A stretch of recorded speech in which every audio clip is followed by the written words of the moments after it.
You have seen a lot of co-founders coming in and out, right?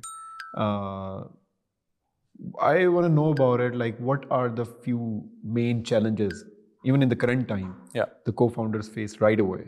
Like going into the market, that is the first, maybe probably three top of the line, challenges that they face. So what are these? What are those like? So first thing I already mentioned, it's about communication, right?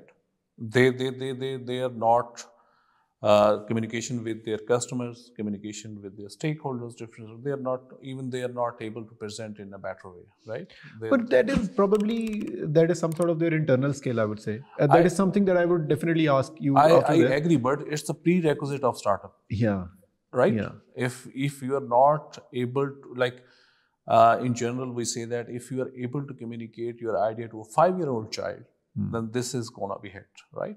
If they are failed to communicate to the community, to the ecosystem, to the investors, it means how wild that idea is, how like reasonable or the relevant idea. But if they cannot communicate, they're not gonna be successful.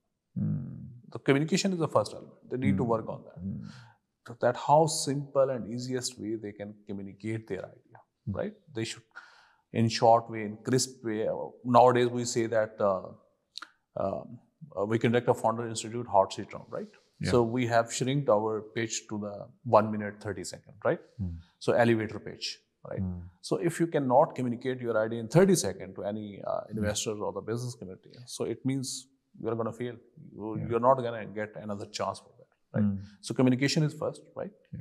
Number two, basically most of the founders or the youth, they just jumps in and start their startup based upon some idea, but they don't see the long-term vision and goals, right? That's something which is actually lacking.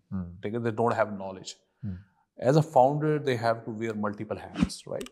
So, but once they just jumped on, they said, oh, we have seen this is successful either globally or in our neighbors, and this will be successful in Pakistan as well, or in our region as well, right? So they just jumped in. They don't have any groundwork, they don't do any research, any survey, they don't do the need assessment of that idea, right? They just love their solution, their idea, that's it. Actual problem might be 360-degree different, right? And that's why they become fail. They are not adaptable.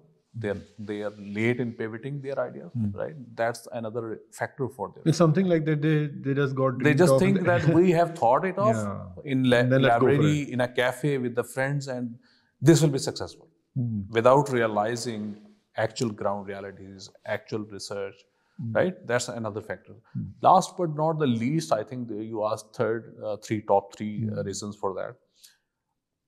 The misconception that every startup comes into incubator or any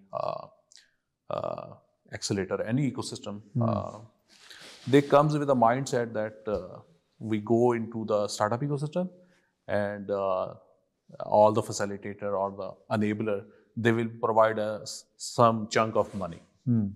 So they come for the low-hanging fruit, right? They don't see that we have to deliver something. We have to put something solid on the table so that we win the trust of the investors or the financial institute, and they invest into our idea.